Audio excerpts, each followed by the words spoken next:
अस्सलामुअलैकुम दोस्तों। ट्रेडिंग करते वक्त चार्ट पर एक ऐसी कैंडल बनती है जो कि दिखने में भले ही छोटी लगती हो, लेकिन ये अकेली कैंडल मार्केट का पूरा ट्रेंड रिवर्स करने की ताकत रखती है। बहुत से ट्रेडर इसको देखकर गलत तरीके से ट्रेड एंट्री लेते हैं और अपना पैसा गंवा देते हैं। प्राइस एक्शन ट्रेडिंग में सबसे इम्पोर्टेंट माने जाने वाली हैमर कैंडल स्टिक के बारे में हम डिटेल में समझेंगे। ये चार्ट पर कैसे बनती है और इसके पीछे बायर और सेलर की क्या साइकोलॉजी होती है और इसको चार्ट पर कैसे आइडेंटिफाई करना है, और सबसे इम्पोर्टेंट चीज़ कि इसको रियल मार्केट में कैसे ट्रेड करना है। ये सब कुछ स्टेप बाय स्टेप हम इस वीडियो में समझेंगे। सबसे पहले हम देखते हैं कि हैमर कैंडल होती क्या है। हैमर कैंडल एक सिंगल कैंडल स्टिक पैटर्न है जिसमें एक ही कैंडल होती है, और ये एक bullish reversal candle stick pattern है जो कि शॉर्ट टर्म डाउन ट्रेंड के बाद ये मार्केट में बॉटम एरिया पर बनती है। हैमर कैंडल की बॉडी काफ़ी छोटी होती है और हैमर कैंडल की लोअर विक यानी नीचे की लाइन वो बॉडी के मुकाबले काफ़ी लंबी होती है, यानी लोअर विक बॉडी से कम 2 गुना होनी चाहिए। और हैमर कैंडल की अपर विक या तो बहुत छोटी होती है या होती ही नहीं है। अपर विक जितनी ज़्यादा छोटी होगी उतना अच्छा माना जाता है। एक इम्पॉर्टेंट चीज़ यहाँ ध्यान रखिए कि हैमर कैंडल का कलर रेड या ग्रीन दोनों तरह का हो सकता है। यहाँ कलर से कोई फ़र्क नहीं पड़ता है। हाँ, अगर हैमर कैंडल ग्रीन कलर की बनती है तो ये बुलिश सिग्नल और ज़्यादा स्ट्रॉन्ग माना जाता है, लेकिन रेड कैंडल भी बिल्कुल वैलिड है। और हैमर कैंडल की जो लोअर विक है वो जितनी ज़्यादा लंबी होगी उतना अच्छा परफॉर्म करेगी, क्योंकि इसका मतलब है कि बायस ने लोअर लेवल से प्राइस को बहुत ऊपर तक पुश किया है और वो अभी कंट्रोल में है। इसकी साइकोलॉजी को जानते हैं, क्योंकि बिना साइकोलॉजी को जाने आप किसी भी कैंडल स्टिक पैटर्न को सही तरीके से ट्रेड नहीं कर पाएंगे। मान लीजिए मार्केट में एक डाउन ट्रेंड चल रहा है और प्राइस लगातार नीचे गिर रही है। इस डाउन ट्रेंड को सेलर कंट्रोल कर रहे हैं। जैसे ही ये कैंडल ओपन होती है तो सबसे पहले सेलर प्राइस को नीचे की तरफ पुश करते हैं, जिसकी वजह से प्राइस ओपनिंग लेवल से काफ़ी नीचे चली जाती है। लेकिन यहाँ एक इंटरेस्टिंग चीज़ होती है, नीचे की तरफ बायर अपनी एंट्री बनाते हैं और जो पुराने सेलर हैं जिन्होंने यहाँ कहीं पर शॉर्ट किया है वो अपना प्रॉफिट बुक करने लगते हैं।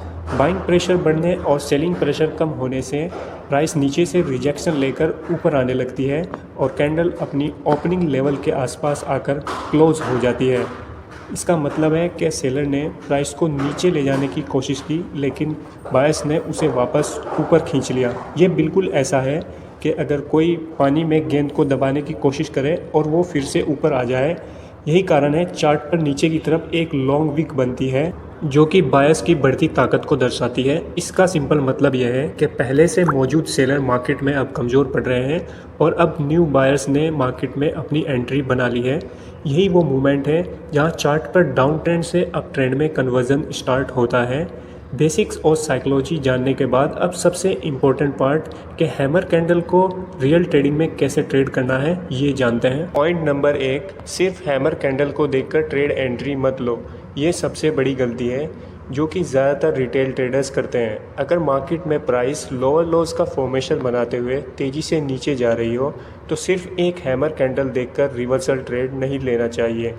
किसी भी हैमर कैंडल को सही तरीके से काम करने के लिए की लेवल का सपोर्ट चाहिए होता है, जैसे कि सपोर्ट एरिया, डिमांड जोन या मूविंग एवरेज। अगर हैमर कैंडल किसी सपोर्ट एरिया या डिमांड जोन के पास बनती है तभी ये एक अच्छा सिग्नल माना जाता है। पॉइंट नंबर 2, कंफर्मेशन कैंडल का वेट करो। जब तक हैमर कैंडल से प्रीवियस कैंडल का हाई ब्रेक नहीं होता तब तक हैमर कैंडल का सेटअप कंप्लीट नहीं माना जाता। मतलब हैमर कैंडल बनने के बाद नेक्स्ट कैंडल देखना ज़रूरी है, और अगर नेक्स्ट कैंडल एक बुलिश कैंडल बनती है और हैमर कैंडल से प्रीवियस कैंडल का हाई ब्रेक करती है तभी ये एक कंफर्म बुलिश सिग्नल माना जाता है। तब तक आपको बाइंग ट्रेड में एंट्री लेने से बचना चाहिए। Point number 3, strong bearish trade में सावधान रहें। अगर प्राइस बड़े स्ट्रॉन्ग बियरिश रेड कैंडल बनाकर तेज़ी से नीचे आ रही हो, ऐसी सिचुएशन में सिर्फ हैमर कैंडल देखकर बाइंग ट्रेड नहीं लेना चाहिए। ऐसे बियरिश मूवमेंट में जब तक प्राइस अपने प्रीवियस स्विंग हाई को ब्रेक ना कर दे तब तक आपको बाइंग एंट्री लेने से बचना चाहिए। चलिए अब कौन सी चार्ट कंडीशन में हैमर कैंडल को कैसे ट्रेड करना है ये देखते हैं। कंडीशन नंबर 1, सपोर्ट एरिया के पास। यहाँ मार्केट में एक डाउन ट्रेंड मोमेंटम है। सेलर लगातार प्राइस को नीचे की तरफ पुश कर रहे हैं।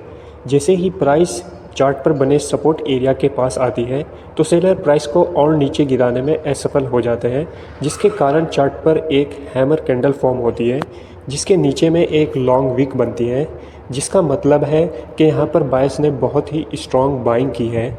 इसीलिए अगर हैमर कैंडल के बाद एक बुलिश कैंडल बनती है और हैमर कैंडल से पहले वाली कैंडल का हाई ब्रेक करती है तो यह मार्केट में आने वाले रिवर्सल का सिग्नल माना जाता है। तो यहाँ आप बाइंग ट्रेड में एंट्री ले सकते हैं। कंडीशन नंबर 2, ट्रेंड कंटिन्यूएशन में। यहाँ प्राइस अप ट्रेंड में मूव करते हुए हायर हाइज और हायर लोज का फॉर्मेशन बनाती है। जैसे ही प्राइस एक नया हाई लगाती है कुछ बायर्स अपना प्रॉफिट बुक करते हैं, जिसके कारण प्राइस में एक छोटा करेक्टिव मूव आता है। पिछले हाई पॉइंट पर चार्ट में एक सपोर्ट लाइन बनने से प्राइस जैसे ही सपोर्ट लाइन के पास आती है फिर से मार्केट में न्यू बायर्स एंट्री करते हैं, जिससे चार्ट पर एक हैमर कैंडल बनती है। यहाँ हैमर कैंडल को एक फ्रेश एंट्री पॉइंट की तरह इस्तेमाल किया गया है। प्राइस एक्शन में बनने वाले की लेवल के साथ कैंडल स्टिक पैटर्न का इस्तेमाल करके आप यहाँ बाइंग ट्रेड में एंट्री बना सकते हैं। कंडीशन नंबर 3, सेलिंग प्रेशर कम होते हुए।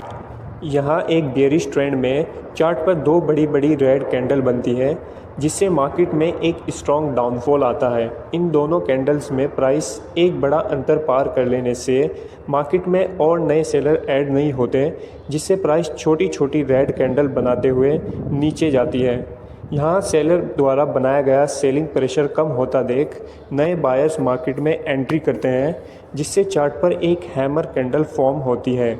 लेकिन सेलर एक बार फिर से प्राइस को नीचे खींचने की कोशिश करते हैं, मगर बढ़ते बाइंग प्रेशर के कारण प्राइस अगर रिवर्स होकर हैमर कैंडल के ऊपर क्लोज होती है तो आप यहाँ बाइंग ट्रेड एंट्री बना सकते हैं।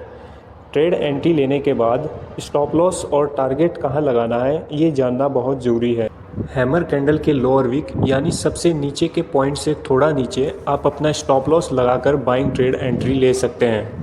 लेकिन हैमर कैंडल के लोअर विक के थोड़ा नीचे अगर चार्ट पर कोई सपोर्ट एरिया बना हुआ है तो आपको इस सपोर्ट एरिया से थोड़ा नीचे अपना स्टॉप लॉस रखना चाहिए, जिससे आप अपने स्टॉप लॉस हंटिंग से अपने स्टॉप लॉस को बचा सकेंगे। हैमर कैंडल स्टिक पैटर्न में ट्रेड एंट्री के बाद आप सबसे नज़दीकी स्विंग हाई को अपना पहला टारगेट मान सकते हैं, लेकिन आपका टारगेट कम से कम 1:2 रिस्क टू रिवॉर्ड रेशो को फॉलो करने वाला होना चाहिए।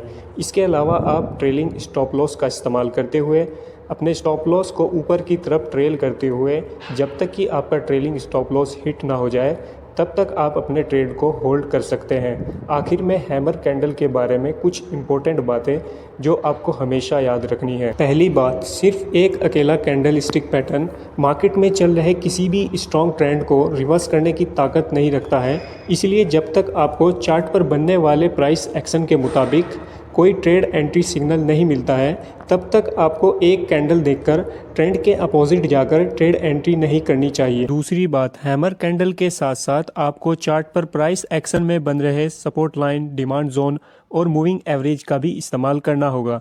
बिना की लेवल के सपोर्ट के हैमर कैंडल अकेली काम नहीं करती। अगर आप हैमर कैंडल के साथ की लेवल का इस्तेमाल करते हैं जैसे सपोर्ट एरिया, डिमांड जोन या मूविंग एवरेज, इससे आपके नंबर्स ऑफ विनिंग ट्रेड ज़्यादा होंगे और आपकी एक्यूरेसी भी बढ़ेगी। जितनी भी बातें हमने इस वीडियो में बताई है, जितना हो सके उसे चार्ट पर प्रैक्टिस करें, जिससे आपकी चार्ट रीडिंग स्किल भी इम्प्रूव होगी।